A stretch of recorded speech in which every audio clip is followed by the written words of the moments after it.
Awesome. Guys, always, like to say at the start of these things, whether we're online now or an in-person clinic, appreciate guys listening to this, especially during these times. I know there's a lot of, concerns out there and all that, and it's awesome just to be able to talk ball and kind of get away from all that stuff. So hope everyone's doing well and staying safe. Today, just going to talk about some of our perimeter run game with a focus on gap schemes. And so gap schemes for me, with perimeter run is pin and pull. It's power read where we're doing some type of jet motion or some type of motion to get stuff to the perimeter, and also counter tray. So guard tackle counter, as most people will know it. So going to show a lot of film clips. Kind of show the indie for guys that listened to a talk the other day I did. There's going to be some carryover of some of the gap indie stuff you'll see. So I'll kind of go through that. Keep this as interactive as you guys want. Feel free to ask questions, and we'll kind of go from there. And then just bear with me. I know Coach had just said it. I'm going to be going from the PowerPoint to the film, and I'm going to try to live video the film with my TV to try to make it a little bit smoother. So, philosophy with the drills, very simple. Feet before hands. So everything that I teach in an O-line perspective starts with your feet. Then it starts with carrying that over to individual work, combo drills to half line, full group. One of the big mistakes you see a lot of young linemen make, and one of the big things to evaluate when looking at film is where are their hands and feet in relation to each other? Are guys reaching for blocks outside their framework? Are their feet getting them to block? The best linemen are guys whose feet put them in position to succeed. So when we start introducing a drill, we'll work the initial footwork on air. We'll progress from that into individual work where someone's holding a ball or a bag. And now we're adding a physical component to it. Then we'll get into combo drills, work with another man. And then we'll get into the scheme part where it's half line, full group. Big believer, down here you can see it. It says practice what you'll rep on game day. Every coach has their EDDs, everyday drills. I'm a big believer that if you say that every day, no matter what, I'm just going to do these drills, that you're being inefficient. For me, I think the drills that you do have to be based off the scheme that you're going to be running that week, especially in season. So if 1 week we're going to run a lot more zone than gap scheme, I'm going to work my zone footwork. I'm going to work my zone combos. If we're going to be a, big screen game, I'm going to work my screen releases. I'm going to work my quick sets. Gap scheme, I'm going to work my deuce blocks, So our drill work and everything that we do for practice is based off of what the game plan is that week. So it's not going to be the same every day. We're going to hone certain skills every day, but it's not always going to be the same. And the other thing is we're going to cross-train techniques as much as possible. So our gallop footwork on our power, our counter, is the exact same as our down block footwork on our pin and pull, on our down block schemes. We want to mirror as much technique as possible so we're not having to double train things or train more stuff for guys to learn. O-line is all about repetition. So the more that you do one certain characteristic or one trait, one technique, the better you're going to be. So everyone can see this screen. Okay, so just kind of going through, the film of it. And I should have said this in the beginning, all this stuff at the end, I will send to everyone. I want to really get to the game film a little bit. So I will talk through the drills. I'd rather show the video of the drills than kind of talk through all these words. Now, so I'm gonna go from sharing this. Just bear with me, guys, and everyone can probably see me.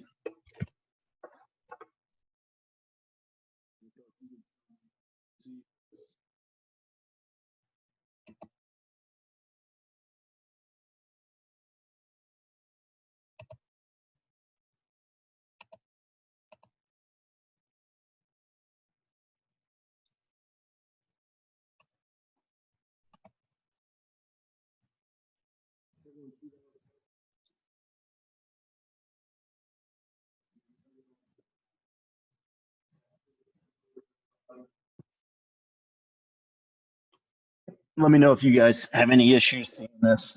Looks good, Coach. Looks good. Okay, good. So when we talk about our gallop footwork, we're always going to play on our down blocks and our pin and pull scheme and our double teams on our power read. We're always going to play with a high knee, gallop footwork, strong base, eyes inside to our play side gap. We're going to try to maintain this. So this goes back to that first slide, talking about locking on air. We're going to work this footwork and rep this over and over and over. And then we'll get into individual work. So now it's one man versus another. We're striking a med ball. Same thing in terms of target. We're striking with a near knee, near shoulder. We're bringing the opposite hand through on that hip area. I have the laser here. I don't know if you guys can see it or not, but we're striking that hip, that soft spot of the body, keeping that same base, that same high knee up, and shoving it through. Same thing here, individual footwork, individual drill blocking another man, trying to strike. And one thing you'll notice, I'm a big believer in this. Not every rep has to be killing a kid. I believe in working the technique, the footwork, the hand placement, all of that, you know, developing the guy more so than beating him up. You want your guys to be healthy come game day. So same thing here. Galloping into it, pushing off of our back leg, striking the near knee, near shoulder, far hand coming across, and then snapping off. The next drill that we'll do, so this goes back into now individual work still on the crowler for our gap scheme double teams.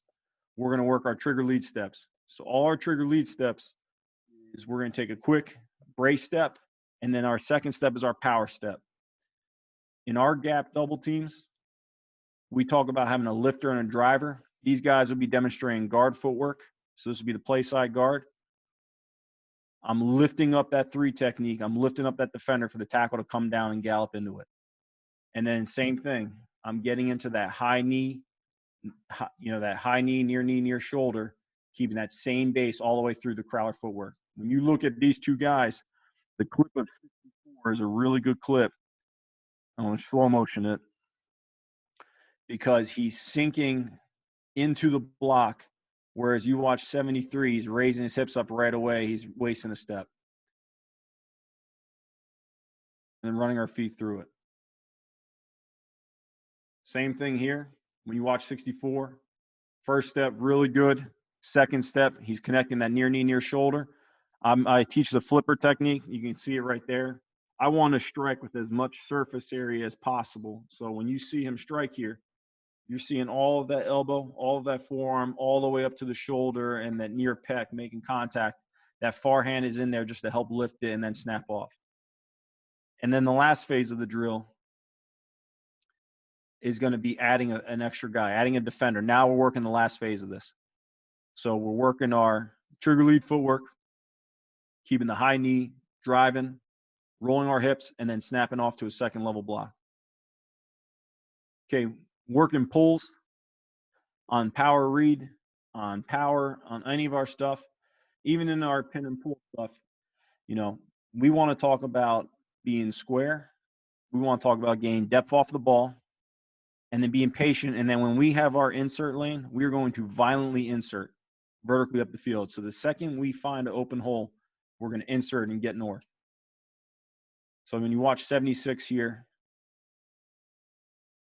he's going to skip, shuffle, and then boom, he's moving. The second that hole opens up, he's getting vertical.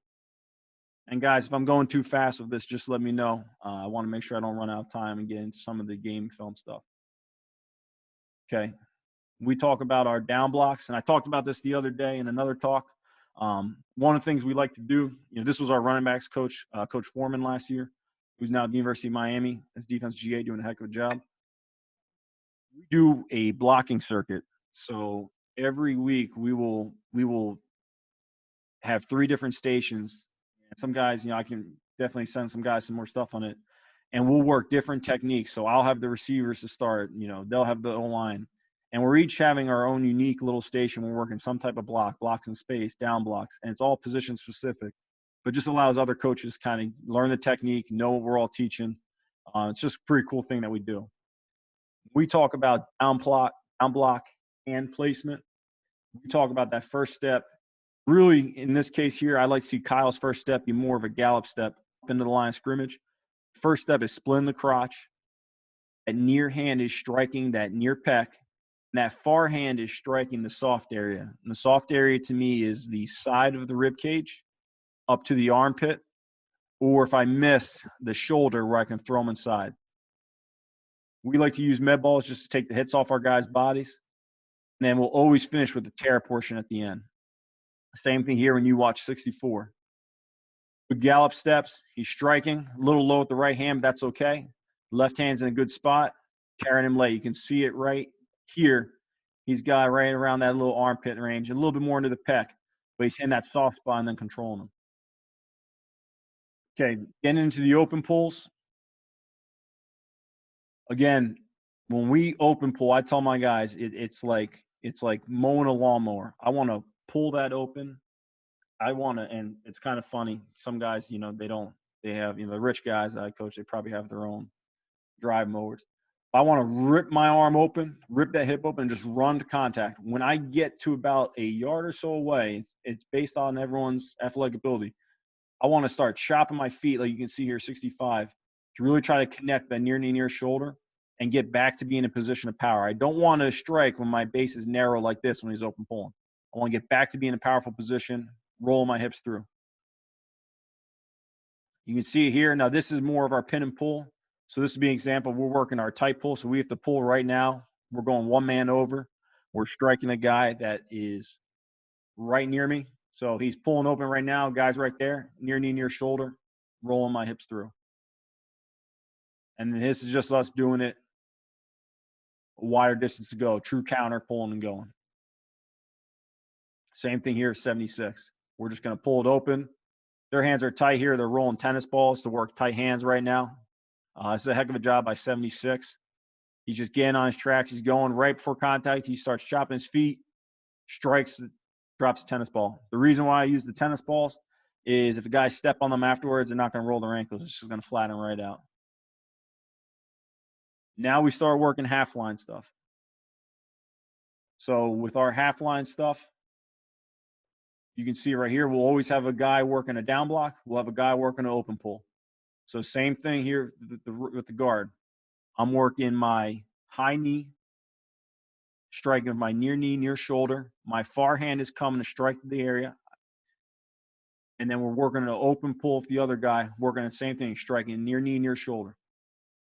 And then we'll flip it. We cross-train every position. So even though this is a center here, 59, I always have the centers and guards cross-train with each other, and vice versa, tackles and guards. You know, as many guys as possible being able to play multiple positions. Now we add, getting into the last of the drill work, we add the full line stuff now. So now we've brought everyone together. We're working full line looks. And the one thing that, you know, the reason why I have this clip on here, just because of some of the different blocks, but also the look team. You got to coach the look team. Like 68 here, he's supposed to be running through this backside A gap. Like this is a bad read for our guys because they're seeing him just staying there. Tackle's trying to shove this over. The guard should be coming off. You have to coach the look team. So this is a good clip just to teach off of that. Coach, there's a question here. Yep. Coach wants to know, so you allow the flipper technique on the down block? That's a great question. On the down block, I would prefer, Coach, that they strike with the hand, and I'll try to bounce up to it real quick. Let's see if I can do it.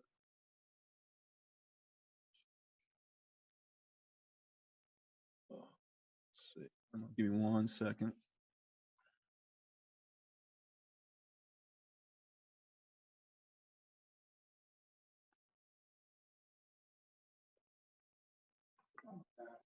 Block clip.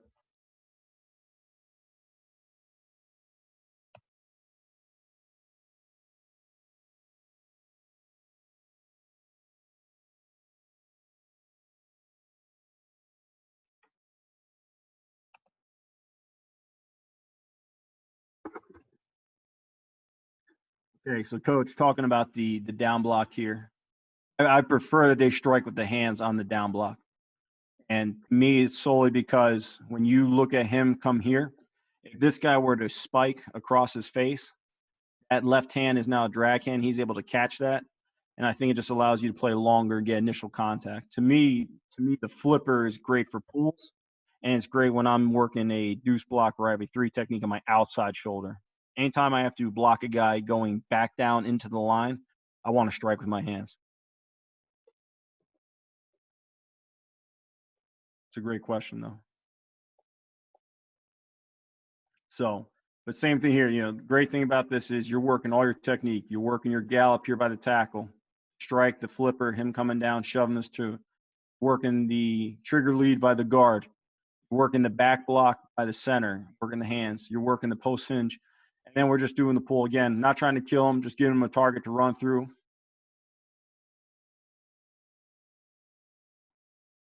Now here's us working our zone stuff. So this would be labeled zone, but to me, it's really a gap scheme. This is us working our pin and pull fits. So you can see here at the tackle, he's going to gallop step down initially. He's going to strike with that near hand. That far hand is striking that soft spot again. When we talk about the rib area right here, that's where we want to strike. Now we got our tight ends involved again, talking about their hat placement, fighting to keep their hat. He's got to fight to keep his hat over here. And just working all of our looks. And I'll get into the scheme of our pin and pull when I get to the game film in a second. Again with it here.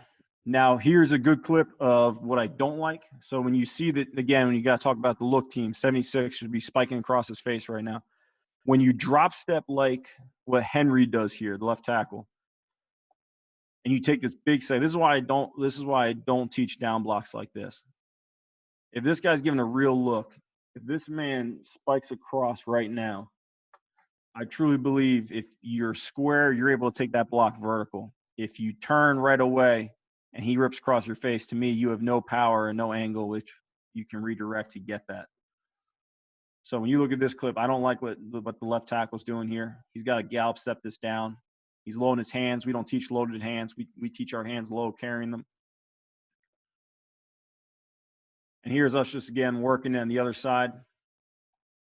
Working both pulls now, a different look, guard center pull. Again, we're kicking out, pull insert. There's a bad clip of me, hands on hips. So if my players see this, they get, I tell my players keep hands off hips. They see this, I tell them equally as a coach, they can get on me about this as well. So me and my tackle are both doing it. But again, here, just working different looks. Good job here by the right tackle. He's galloping down, striking, and then tear. We always talk about tearing, trying to throw guys inside late. And again, we're just working our pulls. Now, in terms of the pulls on the pin and pull, and you'll see a lot of different techniques from the guys in a second, I tell them it is a comfort pull, meaning that what are you most comfortable with? I prefer that guys are able to pivot and go from the center position for a snap consistency standpoint. To me, it's a lot easier when I played, and for Andrew last year, my center, it was a lot easier for him too to snap and skip. I think it's just more comfortable. The snaps generally are still in the target point, not going awry when you do that. Coach, question here. Where would you like the hat placement on the down blocks? I always want it to be, I'm going to do this again. Hold on one second.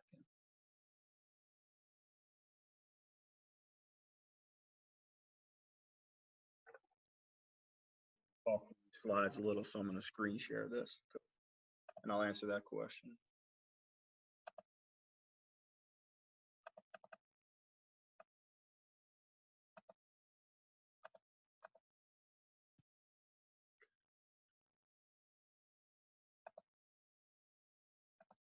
Guys, I appreciate you guys putting up with me going back and forth.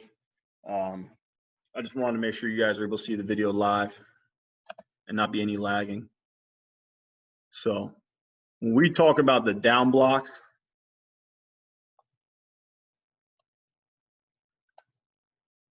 okay, everyone can see this picture right now of the down block, coach? Yes, sir. So when we talk about the down block, coach, we talk about having the hand strike here. And so his hand striking right there in the chest, that left hand striking anywhere from the side rib cage up to the armpit, and then the miss area would be the shoulder, because you can still control the man as you do that. My foot wants to split the crotch. I don't want to go too far him where I'm past the block, but I want to be thick enough through him that I can take this vertical. And then my hat, coach, would be, we talk about the near L. So the near V of the neck over. I always want my hat to be on my down block to the side of where I'm going. So if I'm blocking down here, so you see Kyle here, he always wants to make sure that his hat would be on this side of the defender. I hope that answered that. We don't want the hat to be down the midline. The foot splits the midline, splits the crotch. The hat is on the near V of the neck, near shoulder. So now I can still control it. And you'll see that in a lot of the game clips.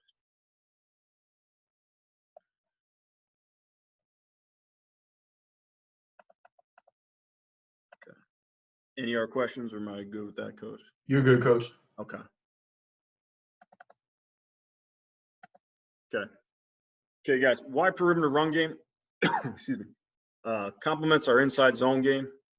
And this is whether it's our perimeter gap scheme, perimeter zone, all that. It changes defensive run fits, second, third level. To me, it protects the O-line from defenses playing downhill. We see a lot of knockback teams, so their D-line are trying to reset the line of scrimmage vertically against us. So this allows us to kind of take advantage of that. And definitely puts the defenders in stress when you tag it with RPOs. Our thoughts with it and when we do it is that here's what we'll ask ourselves. Do we have an advantage based on our personnel to run true outside zone or outside gap plays, whatever our perimeter game is? So we'll always say, are we more athletic than them? Can we reach them? Can we down block them? Can we outrun them to the edge? If we have a speed advantage, is it to the field and open space, or is it to the boundary where we might have numbers? What is our best formation to position ourselves based on scheme to gain maximum numbers? And how do we mirror our perimeter run game to complement running inside zone or gap from the same formation personnel? So perimeter run schemes that we'll run in zone, and we're not going to cover the zone stuff other than the pin and pull, which some people would say zone, it's really not. We'll run outside / mid zone, which is really more mid zone for us.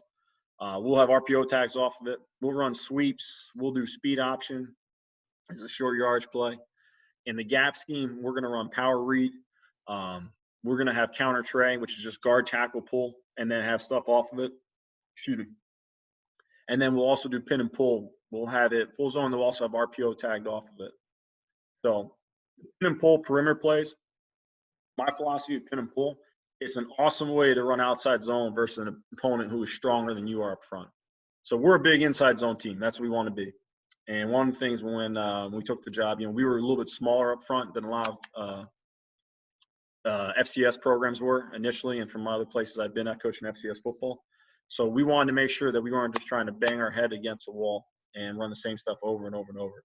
So one of the big things that I took a long look at, had done at other places I've been at, was pin and pull.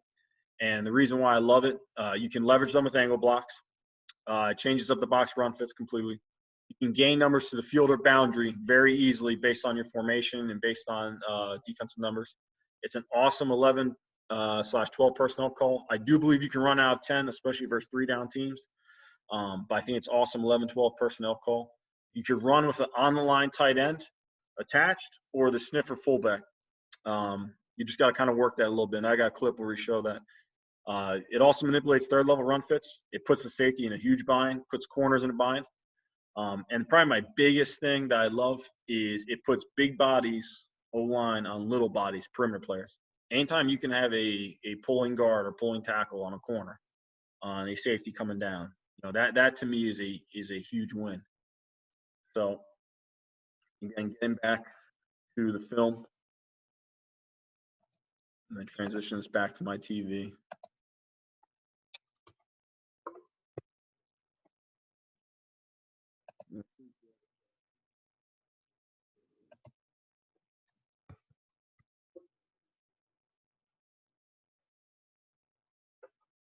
You can see that okay, Coach? Just lower the camera just a little bit. Right there. Okay, perfect. So, like I said, one of the things that I love about pin and pull is the flexibility. So here it is, it's a check with me play for the quarterback. He's taking a look at the numbers, taking a look at his singlet. We ran this from under center this week. The rules that I have for pin and pull, very simple. From the tight end to the O-line play side, all the way to the backside. Man on or inside, I'm down blocking. So if I have a head-up defender or a man behind me or inside of me in my inside get, I'm down blocking him or I'm base blocking him. nobody inside of me or on me, I'm pulling. So they don't need to make a whole bunch of calls. I try to eliminate as many offensive line calls as possible. So when you look at this, I'll show you the wide shot, and I'll kind of talk to you about it. Again, when we talk about initially having gallop footwork, I would rather have guys rip up the field and fight over top and blocks. So when you look at this clip, a couple of good things with this clip. One, first guard pulling out is doing a heck of a job. Second guard pulling out is gaining depth off the ball. He's got to correct himself now. He's good. I like that he gets off the ball. He's not going to get picked any down blocks. He's got to plant his foot now and start getting back in the line of scrimmage. He makes the running back get too bold here. The running back's job is to set up the second puller, not the first. That's what we coach the running back. Set up your second pull. You want to ride the hip of that second puller. This is a good job by him, running back, really making us, it's a decently blocked play, but could have been a lot better. Right. So seeing it from the tight shot here, when you look at it, I'm just kind of putting my finger in here. Easy rule for the tackle. Nothing on me, but man inside, I'm down. Nothing on me, nothing inside, I'm pulling. Tight end, nothing on me, but there's a guy inside, I'm down. On the backside, what I always tell them is, we are responsible for in this play right here. There's it's 12 personnel. We are responsible for the plus, the point, and the minus. And if it was 11 or if it was 10, it kind of can change based off of that. You have to make a decision on the backside here. If I'm that left tackle, can I get to that minus backer by running right now, or am I going to get picked off by the back block by the center? If I feel like I can't get there to make that block, I'm going to pull and get around. So right here, Mike, our left tackle, he fell in this case. I needed to pull to get around. So he adds into this. He knows that the center is blocking back, the right tackle and the tight end are down, and then the backside tight end is just running cutoff block.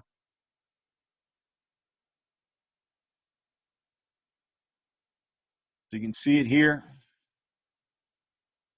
We're pulling around. He's pulling to go. This actually was a good decision by him. We got picked off here by the slant movement. Now, the coaching point that I tell the O-line, people ask, do you coach? Where do you tell them to block? I tell guys, when you're running against guys in space, run full speed at them. Make the defense have to make a decision. So, like when you watch the right guard here, Mike, I think this is a phenomenal job by him. He's just running, makes contact. This guy has to make a decision, fit outside. He does. He runs him out, uses momentum against him.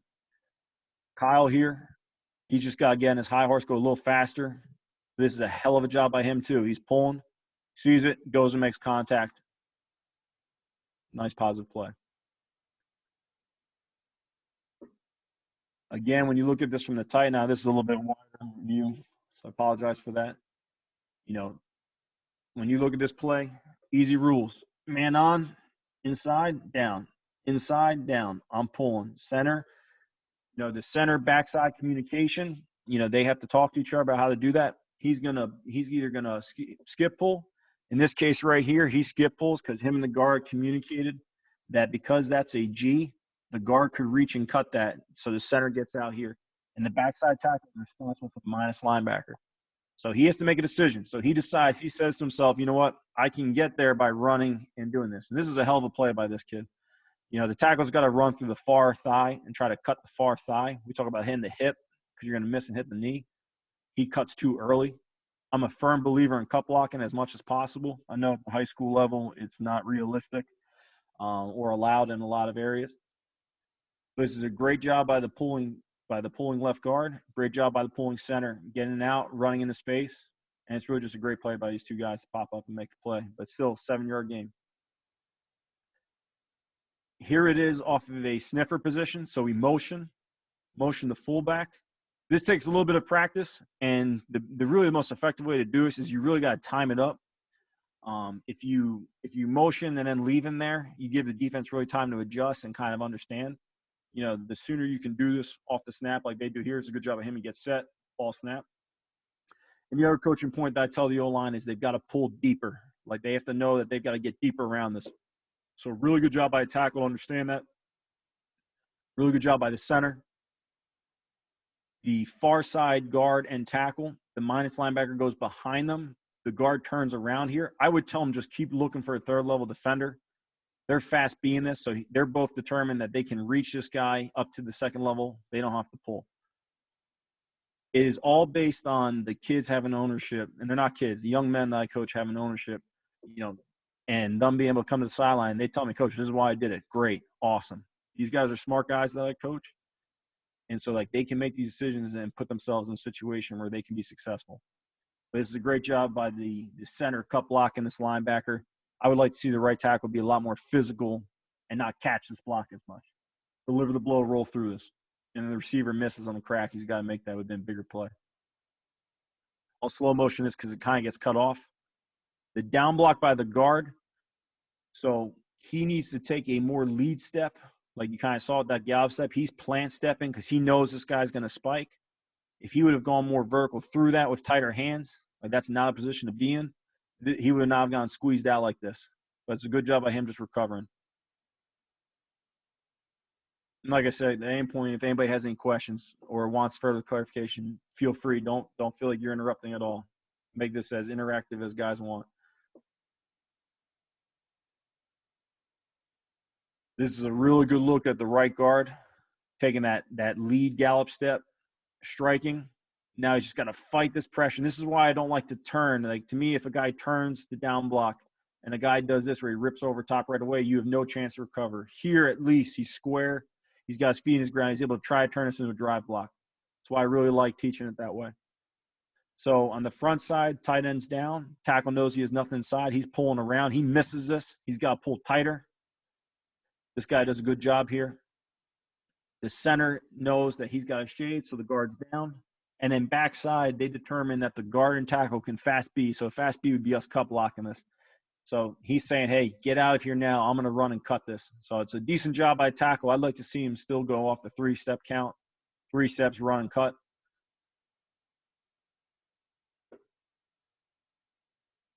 Okay, another way I really like this play is as a bear answer.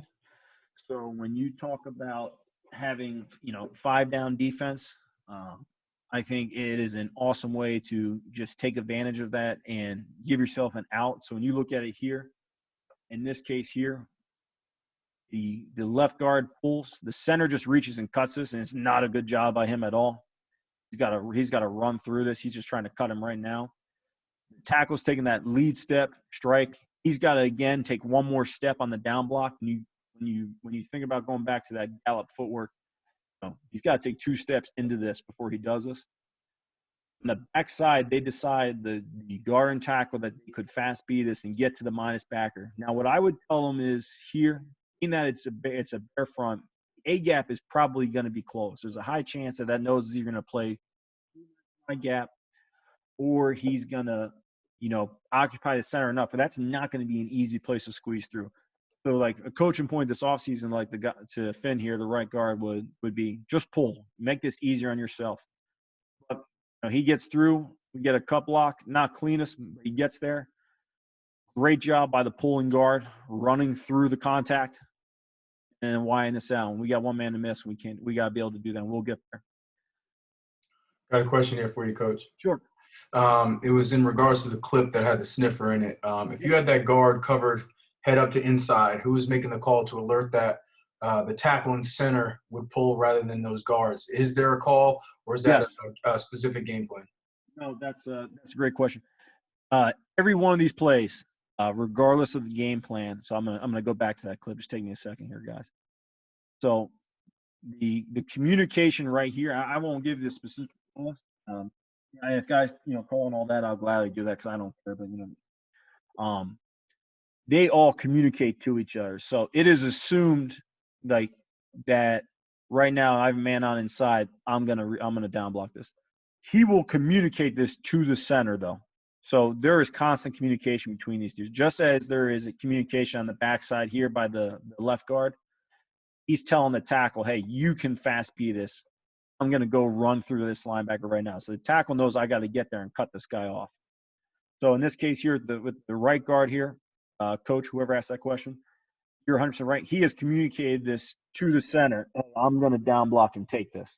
This is mine. And this was a game plan thing with the sniffer fullback. So, the tackle knew in this case right here, he was going to be pulling around it. But every one of these plays, there are combo calls that these guys get. Hope that answered the question. Go ahead, Coach. I'm sorry. No, go ahead. No, I was saying another question was, if the sniffer has no one to down block, would you want him to block the play side inside linebacker or backside inside linebacker? You know what, Coach? So here's my thoughts on that, and I'm gonna two-part that. When you look at this clip right here, it's the same thing, even though he's not really he's off the ball a little bit here. I would prefer, looking back and studying this, that he go all the way back.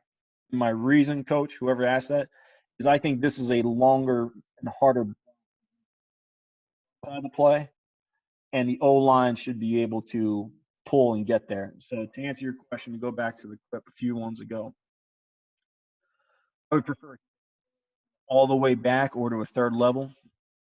Now, the other thing, though, that we would say is you never will allow anything to cross your track. So if anything's on my track, whether it's my guy or not, on my down block, I'm taking that. So like when you go back to this clip, if I go to the wide, like if we got to spike the end here right now, if he were to spike, we would tell him, just get on your track. Try to get back to here. And if he flies over top, don't chase that because he'll cloud the picture for the pullers. Just get on your track. If he plays vertical through it and you come down, yeah, 100%. That answer that. Coach, just let me kind of give me up, if I'm running out of time or anything. Oh, no, you're good. You're good, Coach. Got a couple more questions. Sure. Teaching the gallop footwork, what are your coaching points for your guys, if you can go over that again? Yeah. I'm a big believer in bear with me 1 second. I'll pull up the clip.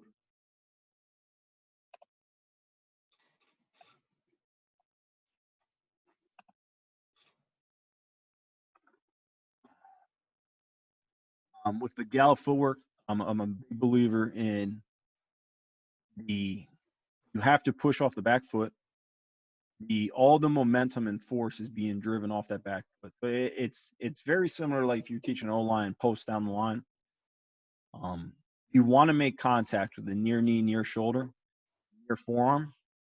You want to make contact with both feet rooted in the ground. So the worst thing that can happen is you make contact right there where you can see like 76's foot is in the air. You want to really time it up where it's step, step, my contact's made there. Now when I run my feet through it, I'm maintaining that base. I'm not getting my feet back to being level with each other. I'm driving through it. And then, so this is a better clip. Now we got a note going through it. He's making contact here. 1 step, 2 step. Both feet are in the ground through contact. And my other coaching point with it, I know I talked about a little bit earlier, was we want to use the flipper, and because that to me gives you all of your forearm, all of your upper arm, that shoulder, and as much pec as possible. Just gives you so much more power and force than a hand does to me. And it just allows you to deliver more deliberate flow. You want to split the crotch or be as close to splitting the crotch as possible. We want this to be a thick block. I'm not a believer in, just tapping this and going. Like, you got to crush this down and just drive through it. What I always tell guys is the biggest mistake you see a lot of young tackles make is the initial and guards, on the pin and pull scheme, is guys are going to reach over the knee with the upper body and try to make the block. And so they leave all their power behind them. So like guys' arms will come all the way across. I think I put it somewhere. Let's do this a little. Now I'll get back to the film. So like when you watch 75 here, he's coming off of this. Like, you want to stay through that. I don't want like his knee, he gets overextended, his hips are high. Like, I want to keep driving my hips through this the entire time, if that makes sense. I hope that clarified that. What was the other question, Coach? I don't know. Yeah. Coach Denton wants to know any cases where you've let the center cut off the shade. Yes. Yes.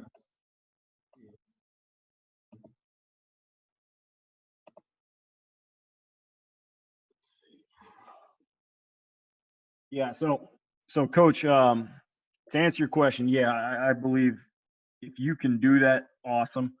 Our center was five. Like I said, we were very small year one. Our center was about 5'10". He'll yell at me for saying this. He'll say he's 6 foot. And I love Andrew. Awesome kid. He was a 4-year starter at Bryan. Did a heck of a job. He was 5'10", probably about 285. So like from in terms of reaching guys, let's see if I can find it. I'll go through it. And I'll see if Coach might have a clip on this or not of it. You can reach it. Awesome. To me, it's just easier to get that guy to pull and have a guy down block. You want to get guys to the point of attack quicker. You know, if you're running pin and pull out of ice, you know, pistol or something like that, where, you know, it's going to happen faster. You have a center that you can trust, by all means. To me, this play is all about how athletic you are and the advantage you have with that. You know, get your players in the best positions possible. So this is a great teaching clip. So we're running this picture. So like this is a bad clip, but it's awesome teaching. So from an ID standpoint, we're running this out 12 personnel. Let me make sure I can see this. Okay, hold on.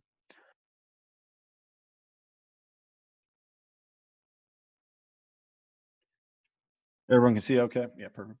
So we're running this out of 12 personnel. These guys are getting on it. He's down blocking. He's getting on his tracks down to the wall. We have a guy for the kick out, guy for the puller. We have to get to this. So the tackle decides, you know what? This is why I tell guys, you have to understand. Can I get there based off of where I'm at right now? Based off of what they might do. Well, really in this picture, zero line back. Coach, your audio kind of cut out for a little bit. Okay, can you hear me now? Yeah. Yes. Okay. So when you look at this clip, this guy's a zero backer. I can't get to the minus. So the tackle here should be pulling. This is a MA by him. On the front side, this is why we don't teach. This is why I don't like them just stepping down and turning. There's no power by 62. He's not high knee in this. He's making contact with a high base, you know, with a high frame, bad base. And this is a heck of a job by the guy from Stony Brook carrying him past. So it's a bad job by the right tackle, not understanding that he can't get to the minus by doing that. He's going to get picked off or he just won't get there. He should be pulling and adding in. You know, the positives, when you look at the front side, the tight end does a heck of a job coming down. The other tight end does a good job coming down. And then again, this clip I have on here because it's big bodies versus small bodies. And it's a good teaching clip. I love when you can get your guards on corners and safeties. So even though this is only about a 2-yard gain, from a physicality standpoint, I want to run on guys like this. This is a heck of a job. And then we coach the finish. You know, we want guys that finish like this, rolling guys through and finishing through. So even in your bad clips, there's good teaching. Here it is out of 11 personnel. Now, this is another bad clip that I want to just kind of teach off of what I would tell them. So you can see it here from the wide shot, the tight end whiffs. If this happens, to me, that's how I always teach it, keep coming down to the wall and block somebody. So he misses here, come block this guy. The pullers will make you right. So when you watch this from the tight shot,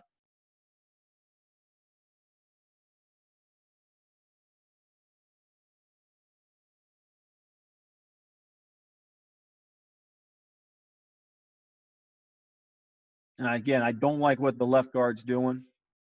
It's working here because he's going against a kid that he's more athletic than. I prefer him again, take that lead step in case this guy spikes across his face. So in this play right here, the backside, they know the minus is way outside the box. So we're always going to leave him loose. They're just going to combo this up to here. The tight end here on the down block, if you miss, keep going. Our first mentality as pullers on this play is kick out.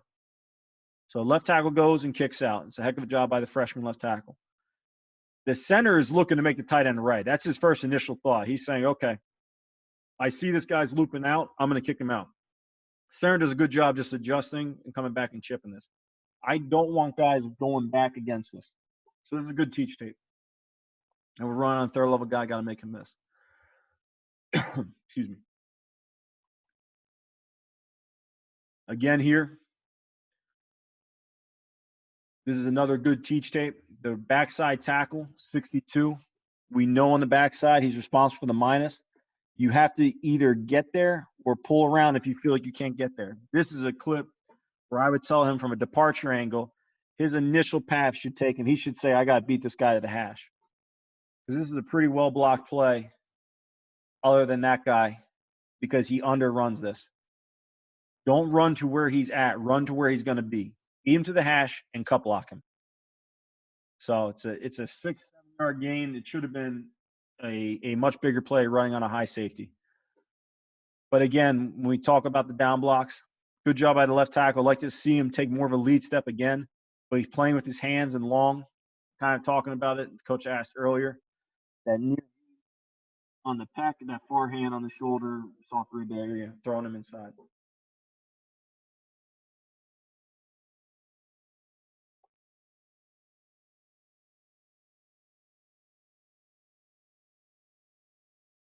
Here it is again from the sniffer position. He's off the line just by a little bit. Now, the other thing we'll do, coaches, is we'll hide that a little bit. We'll disguise that. It's great when the refs are on your side and they're not really being ball busters in terms of, some refs can take a look at it and say, interpreting might be too tight and all that. We'll cheat him off the ball a little bit. Again, high step, coming down. The role of the running back, there's two good things about this play and, a couple bad things. Role of the running back is to set up the second puller. So what I would tell our second puller here is he's got to go. He's skip pulling here. He should open pull and run. 77's doing.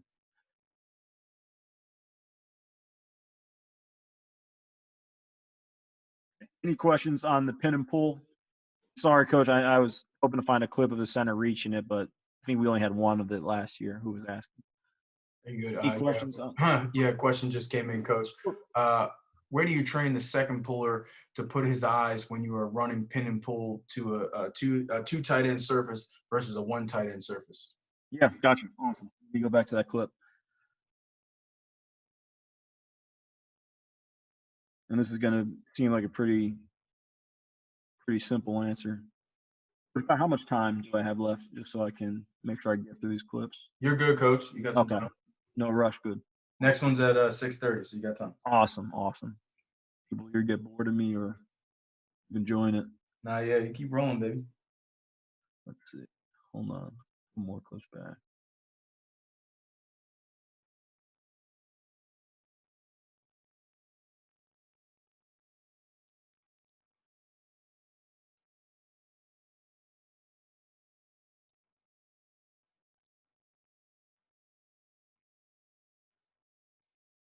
Almost there, guys.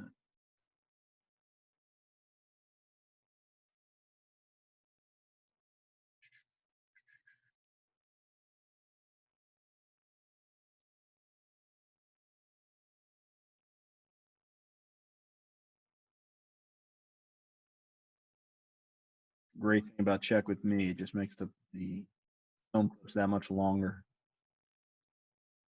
All right, let's see. It should be. Here we go. So the question was the two tight end set. What are the aiming points? Right, Coach. That was it. Where's where do they place their eyes? Okay, yeah. So to me, it's the same as if it was 11 personnel. The first puller out is always the kick out. So that is your rule 100%. You're kicking something out. It could be a DN that loops. It could be a corner. It could be a safety coming down. But when you watch 64, he's kicking out. 76. The second puller, 64, we talk about having 10 to 2 vision. So what I mean by that is he's going to look from here about 10 o'clock to about 2 o'clock, and he's going to look to either kick something out, first instinct, or pull, wrap up inside. So the second that he sees that there's nothing to kick out here, his thought goes now back to 2 o'clock. So I'm going back into the box, the field, and training my eyes to go back inside. That is the same whether it's a 12 personnel set here, coach, 2 tight ends, or if it's 11 personnel, all these. First guy out is 100% kick out. Second guy is 10-2, looking to kick something out, nothing to kick out, inserting inside. And it's the same. It is the exact same as how I teach the guard tackle counter that we're going to see in a little bit.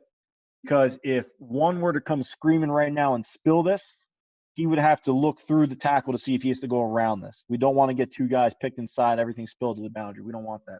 You always want to get the second puller wrapped up, getting vertical, whether it's around the first kick out or inside of it. Hope that answered that. So, like, it'd be the same thing here where first puller is looking to kick out, the second puller is looking 10-2.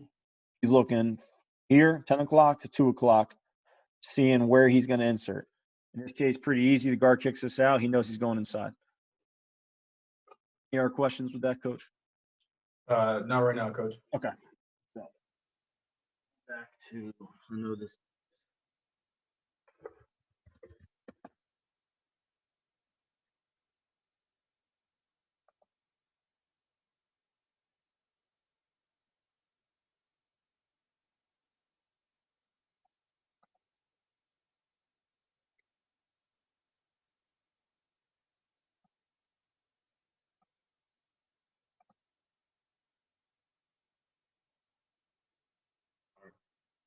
True gap perimeter plays, power read, and I'm going to try to fly through some of this to make sure we get to all the film of the counter tray.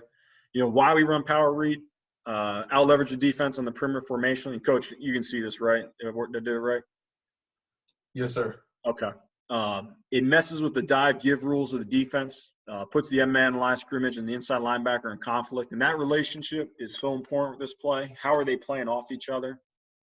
What is the rule? Are they a dive? Are they a box player? Is an awesome way to utilize motion, take advantage of coverage responsibilities. You can also do it from the mesh, or you can do it from the pitch, quickly out leverage defenders.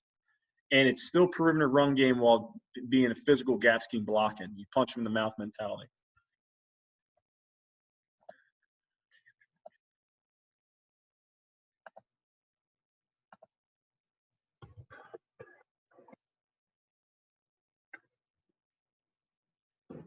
Just make sure. Yeah, just a little bit lower, Coach. Right Other there. way or that way? Just a hair higher. Right there. A little lower. Right there. Good. Right there, good? Yes, sir. Everyone can see that okay? So power read right here. So we're running power read to the field. So this is out of 12 personnel. We have our jet motion. In this case right here, we have a 9 technique. So the rule for the tight end this week. Now what we do with this too, guys, is this is a big game plan. So this play can change very, very much based off of how we're treating the tight end, who we're arcing, all that based off the game plan. So we have a 9 technique here. He's getting down to the wall right now. We're reading that 9. In this case right here, their 9 was a box player here. He gets up the field. This is a heck of a job by the quarterback, Hindle, doing a heck of a job here, just reading it. He sees it's up the field. He pulls it, and he's replacing downhill. The pulling guard here gets him absolutely killed. So Hindle, I apologize for this. But on the perimeter, we're arcing. So the rules, the running back here is wrong. And I really like coaching off this clip. The first guy arcing out is blocking widest. Second guy going out, the running back here, he should be blocking second widest. He bypasses that linebacker for the high safety. We don't want to do that. We want to run on third level defenders. We want to block first and second level defenders, especially first level and then second level gets to third. So when you watch this from the wide here, I'll try to slow motion it. We want to stretch this as much as possible. He should be blocking that, and we should be running on that safety. From the, it's the same rules for us. You know, we're always leaving 2. So in this case, we're leaving the read, and then we're leaving a play side guy to be pulled. They have their linebackers plussed into the boundary here. So the deuce block is going all the way back to that backer. We have an extra man. We have an extra hat. We have numbers advantage here. Again, when we talk about the drill tape, you watch the right guard, the right tackle, and we're working our trigger lead footwork. I'm the lifter as the guard. I'm lifting up this 3 technique. The tackle's the driver. I'm galloping down. I'm shoving it to him. Puller has to make a decision. This can't happen. So this is a cleaner look at it from the tight shot. Again, rule-wise, we're leaving the read. We're working the deuce all the way back to the point, pulling for to the minus backer, pulling for the point backer.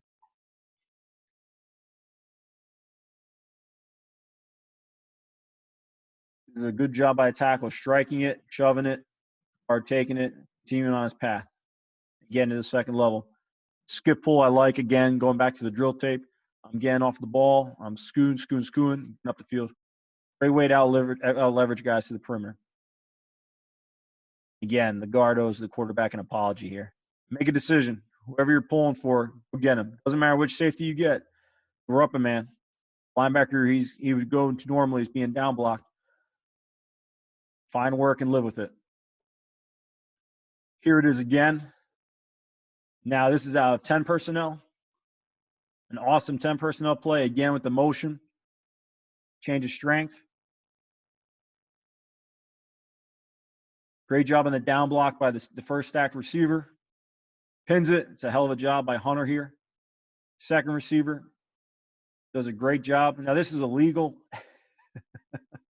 In colleges, Anthony is a true freshman who had a heck of a job for us from Miami. And down in Florida, you can cut block anywhere down the field. You can't do that in college football anymore. Sadly, it's the worst rule. All the defensive guys out there, I'll live by that. They don't call it here, thank God. But this is a heck of a job. When you talk about physicality of our skill guys, from the running back to the 2 receivers. Again, we've out-leveraged them. You know, from a skill standpoint, our receivers got to be able to outrun this guy. You know, I wish you trust his speed a little bit more here and just keep running. It's a hell of a job by the linebacker. Again, it's a nice, 10-yard, 11-yard play. Rule-wise, again, we're leaving the read. Nothing changes. We're going to deuce block to the point. We're going to pull here to the backer. Talking about good, hand placement. The center's back blocks. One of the things, coaches, I really like to stress with them. I used to teach the center's hand, and I don't know how well you guys can see it. I used to teach that you got to get it on the pec with the other hand. I actually teach on the back block now. I want you to strike the rib or up to the shoulder. I want you to catch him and hold him, because so many D-line coaches teach the nose guard to fight over the top of it. We're hopping a little too much here. Our trigger lead step's too wide, and the gallop step by the tackle, he's clicking the heels. His feet aren't really in good shape here. He's got to drive off that back foot more. But it's physical. He's striking. We're delivering it up. Pulling guard. And I'll go back to the Y clip and tell me, guys, if I'm going too fast. With the pulling guard, I wish I had a great answer to tell you what to do. If they go to spill, I tell them to go around. If they go up the field, I tell them to go under. Some teams, I've been studying it, just kick them out because they know the linebacker is going to run anyway. It's one of the things I'm kind of looking into. Here it is from the tight shot, the other tight shot. Again, the trigger lead's too wide. He's going too lateral. He's got to go vertical through this. Again, we're out leveraging guys quickly. Good job blocking on the perimeter.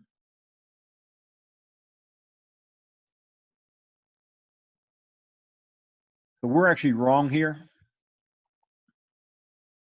And from a rule standpoint, one of the things, we have the numbers regardless. This is a big thing, to teach the quarterback. The tight end has a 9 technique. So by his rule, he should be going down the wall to give us an extra guy. We should be reading 9. He blocks the 9.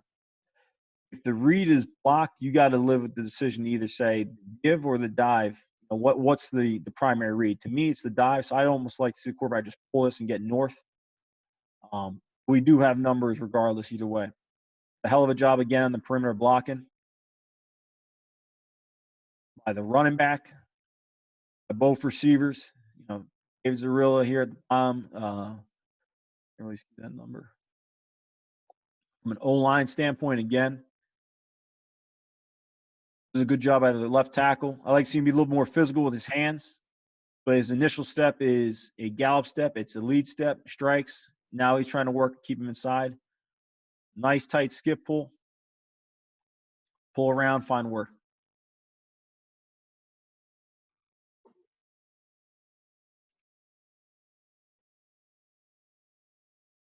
Again, this is 11 personnel with a flex tight end now.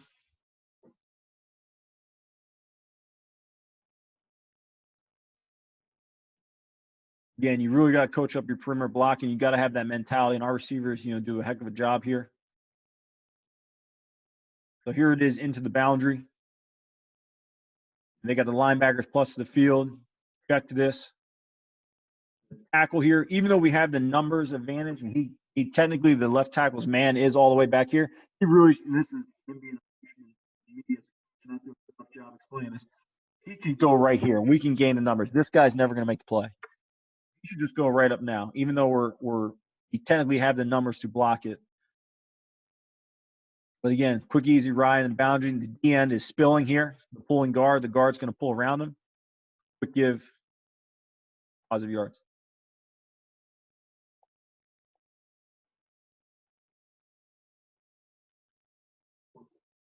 I like to put clips too that aren't good ones. Like I said, with the pin and pull was the same thing. So I want to teach you guys off and kind of give you guys my thoughts on it. So when you watch this clip, from a upfront standpoint, I love the pulling guard. He's skipping, patient, violently inserts. This is a great mesh charge by this guy initially. So the quarterback initially sees mesh charge. When in doubt, he gives it. Guy looks like he's playing quarterback. I think it's the right decision. You got to do a better job at the perimeter here. You have to tell your guy to trust his speed. So here, there's two things that break down. One, the first down block by the receiver is not good. Second, outrun to leverage. Run to space. Trust your speed. Run to space. So the running back makes him right, but the running back should be stretching this.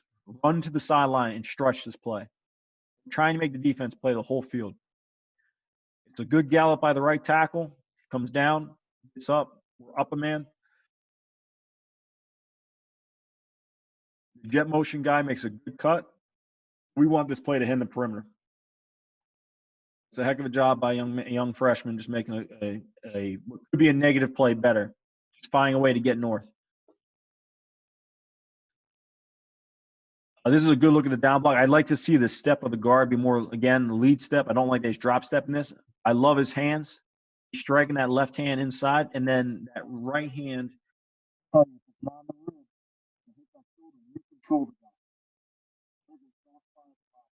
Shoulder, ribs. We do a lot of hand fighting stuff, boxing in the off season, grappling. This is a big thing we teach. And now torquing him, redirecting his momentum inside.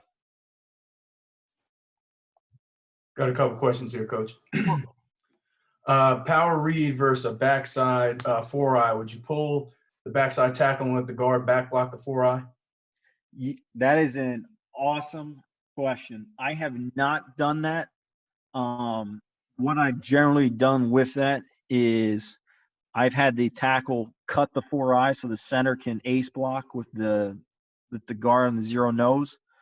I always like my whole thing has been I tell the tackle you have to be able to chop that guy down. It's not a play off, but it should be an easy play for you. Because that to me is easier than teaching a new scheme. When are they going to do it? When are they coming with it? I think you can 100% do that. Whoever asked that, definitely. You have a 4-eye and you want your if you're a team that runs dart, I think really that's kind of the evolution of dart. I think dart is awesome versus that. I have not done that. One of the things I've looked at, but I have not done.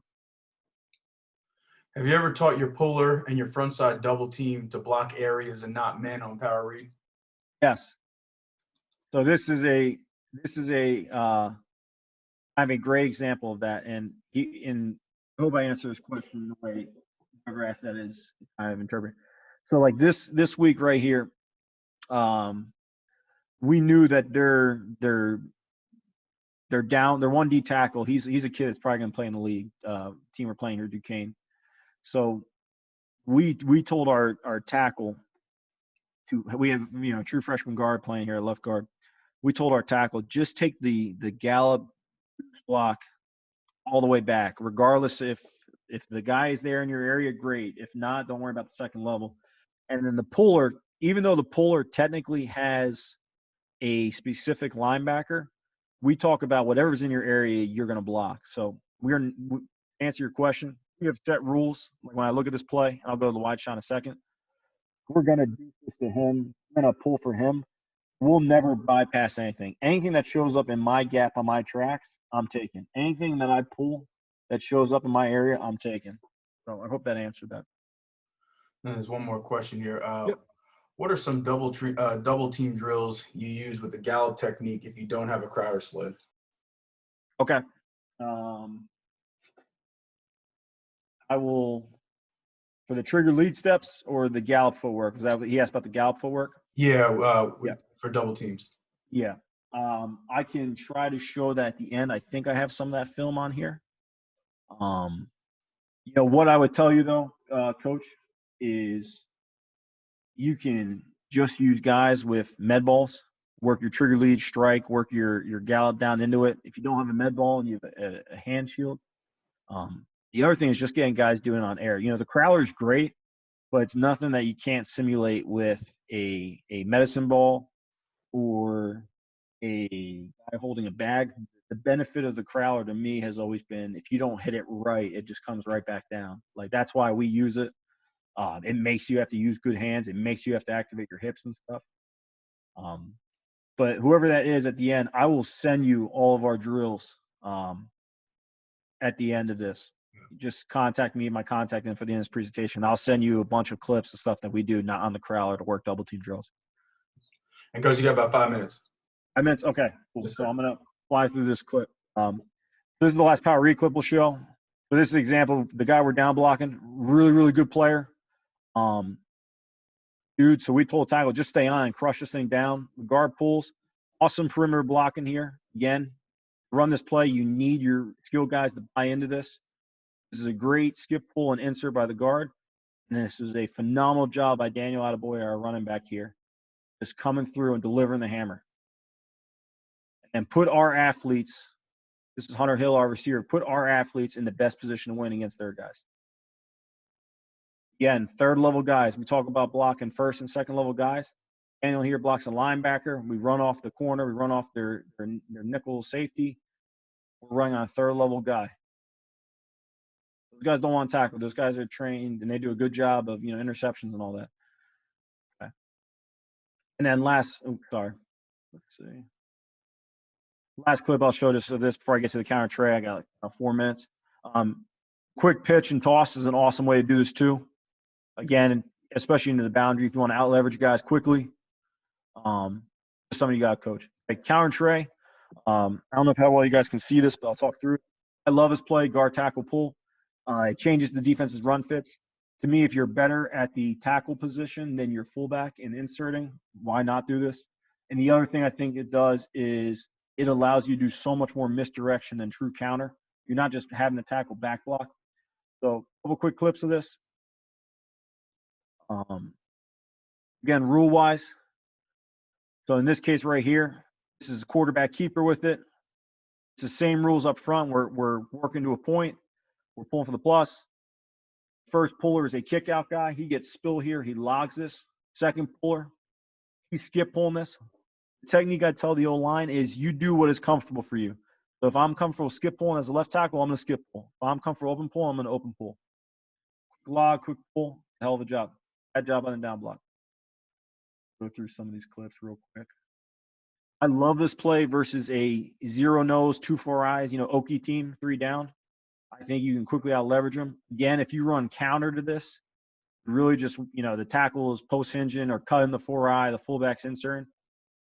You had a read element to this with this play. So we got misdirection. We're going into the boundary, the guard, tackle, pull. Again, the first puller out is the kick out. Second puller is the insert, just like the pin and pull scheme.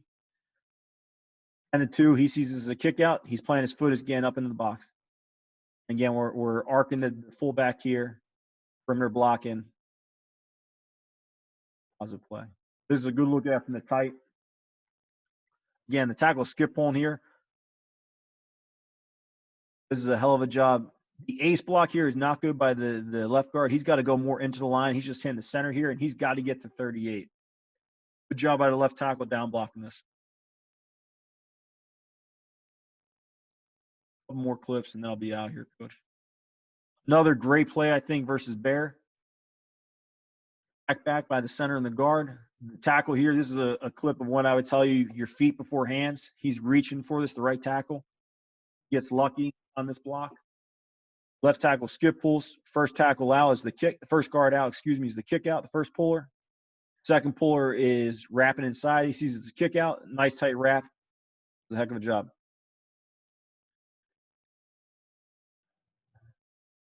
And again, misdirection in the boundary. These last two clips. So again, we got numbers to the boundary. We're in the DN. He plays through the tackle. He's following the tackle down. He's a dive player. You got to outrun these guys. The run back's got to do a better job here of outrunning this. Physical deuce block. I love his play. I think it gives you so many different options. It's something we did a lot at the end of the season. It's something we'll do a lot more.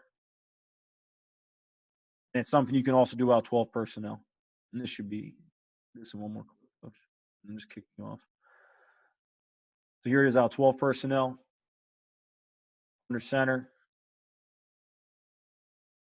Got to finish the perimeter blocking here.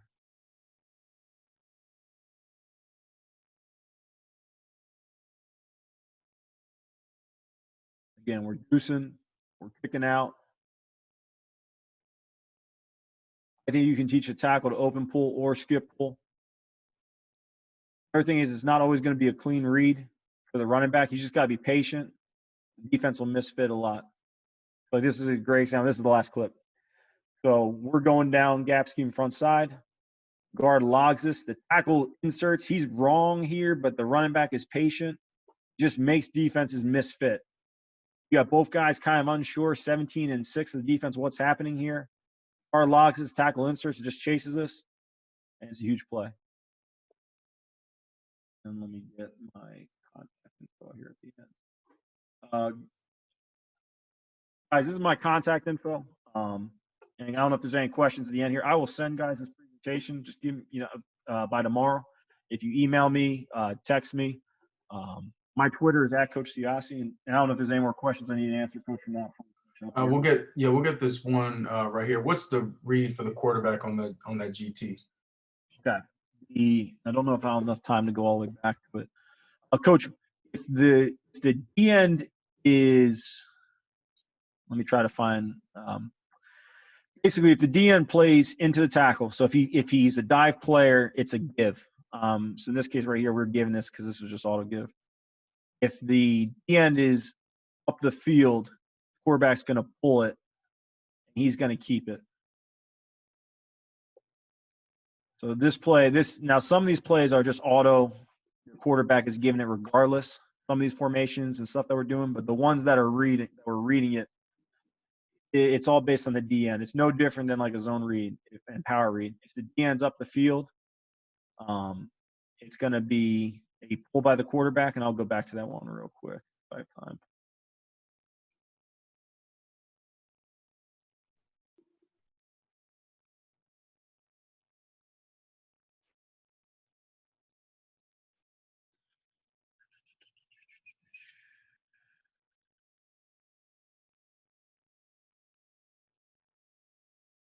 Sorry, guys, my back button for some reason is not working. Otherwise, I'd just be flying through this. All of our great check with me stuff takes forever.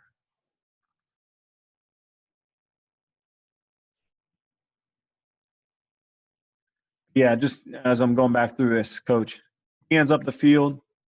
Quarterback's going to pull and follow his blockers. So this would be an example right here. Dan comes down, but he goes to replant. Quarterback pulls this. He's following. We don't do a good job here on the front side. The double team is great. The pulling tackle misses. We're shorter man here too. It's no different than the power read give. If he believes he can outrun the guy, he should give it. This case right here, it's quick shuffle. The guy goes back outside. I'm fine with the quarterback pulling this. Never get angry at a quarterback for gaining a positive yard. Like on that play, we only gained a yard. It's still a positive yard. You know, we're in better position.